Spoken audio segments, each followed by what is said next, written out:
আসসালামু আলাইকুম ওয়া রাহমাতুল্লাহি ওয়া বারাকাতুহু। ইন্নাল হামদালিল্লাহ ওয়াস সালাতু ওয়াস সালামু আলা মান লা নাবিয়্যা বা'দা।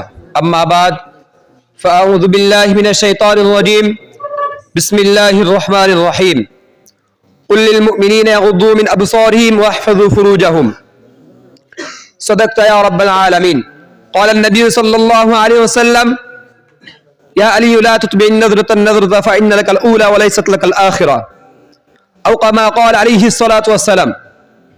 আলহামদুলিল্লাহ, দক্ষিণবঙ্গের ঐতিহ্যবাহী দ্বীনি শিক্ষা প্রতিষ্ঠান মেধাবী হাফেজ ছাত্রদের তালিম মারকাজ তালিম উদ্দিন মাদ্রাসার আত-তালিম তলবা পরিষদ কর্তৃক আয়োজিত আজকের এই বাৎসরিক আঞ্জুমানে উপস্থিত থাকতে চেয়েছিলেন মান্যবর সভাপতি এবং আমার পাশে উপস্থিত আছেন সুদক্ষ ন্যায়নিষ্ঠার মাইল ফলক, সুদক্ষ জাস্টিস বৃন্দ এবং জাতির মাথার মুকুট হযরত উলামায়ে কেরাম এবং আমার সামনে উপস্থিত আছেন বাংলার দেশের প্রান্ত থেকে বিভিন্ন প্রান্ত থেকে মায়ের কোল ছিন্ন করে এলেমের জন্য ছুটে আসা আমার প্রাণপ্রিয় ছাত্র ভাইয়েরা, সকলের প্রতি রইল আমার অন্তরস্থল থেকে শুভেচ্ছা ও অভিনন্দন।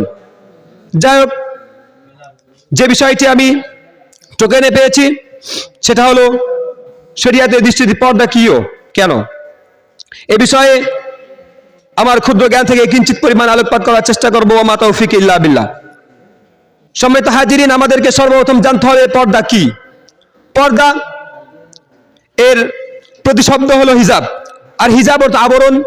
আর এই আবরণ দ্বারা উদ্দেশ্য বেগানা নারী বেগানা পুরুষ থেকে নিজের চোখ কান জবানকে হেফাজত করে চরিত্র জীবনকে যৌন জীবনকে পবিত্র রাখার নাম হলো পর্দা।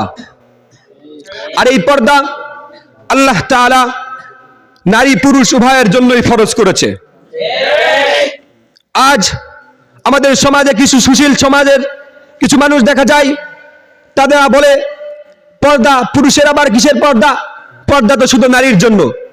কিন্তু ভাই, আল্লাহ তাআলা সূরা নূরের 30 নম্বর আয়াতে পুরুষদেরকে আগে ইশারা করে বলেছেন, পুরুষদেরকেই বলেছেন কুল লিল মুমিনিনা ইয়াগুদ্দু মিন আবসারিহিম ওয়া ইয়াহফাযু ফুরুজাহুম। হে নবী, আপনি বলে দিন পুরুষরা যেন তাদের লজ্জাস্থানকে হেফাজত করে এবং দৃষ্টিকে নত রাখে। রাস্তা দিয়ে চলার সময় তারা যেন কোনো বেগানা নারী সে পর্দাবিহীন হোক বা পর্দা পরা হোক তার দিকে না তাকায়। এখন প্রশ্ন হতে পারে, যদি ভুলবশত চোখ চলে যায়, দৃষ্টি চলে যায়, তাহলে আমি কি করব?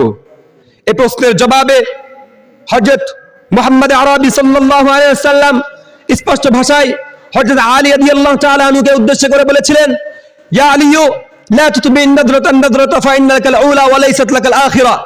হে আলী, তোমার জন্য কোন নারীর বেগানা নারীর উপরে প্রথম দৃষ্টি বিধেয়, প্রথম দৃষ্টি মাপ।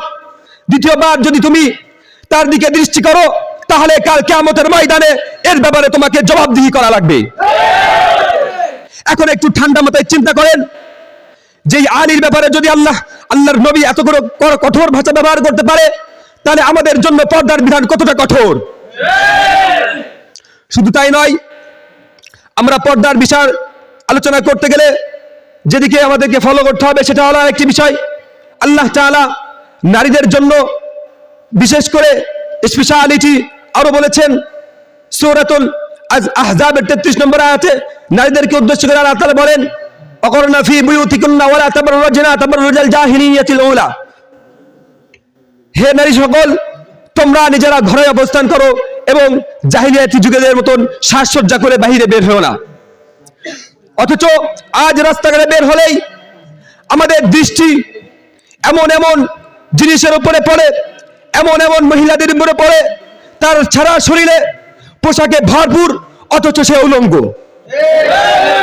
যদি বলেন কিভাবে, তাহলে আমি বলবো আজ সমাজে এমন সব পোশাক ব্যবহার করা হয়, এমন সব পোশাক মহিলারা পরিধান করে যে পোশাককে মশারি বললেও চলে। আল্লাহ তাআলার নবী এই সকল মহিলাদেরকে উদ্দেশ্য করে বলেন, লা ইয়াদখুলুল জান্নাতা ওয়া লা ইয়াজিদনা রিহাহা। এই সকল মহিলারা আরে জান্নাতে যাওয়া তো দূরের কথা, জান্নাতের ঘ্রাণও পাবে না। তাই সর্বশেষ আমি বলতে চাই, আমাদের সমাজ এমন একটা সমাজ গড়ে তুলতে হবে যে সমাজে আমাদের পর্দার বিধান পুরোপুরি থাকবে। তো যাই হোক, আমাদের সমাজকে পর্দা অনুযায়ী গড়ে তোলার তৌফিক দান করুক। ওমা তৌফিক ইল্লা বিল্লাহ। নাসরুম মিনাল্লাহি ওয়া ফাতহুন কারীম। আসসালামু আলাইকুম ওয়া রাহমাতুল্লাহি।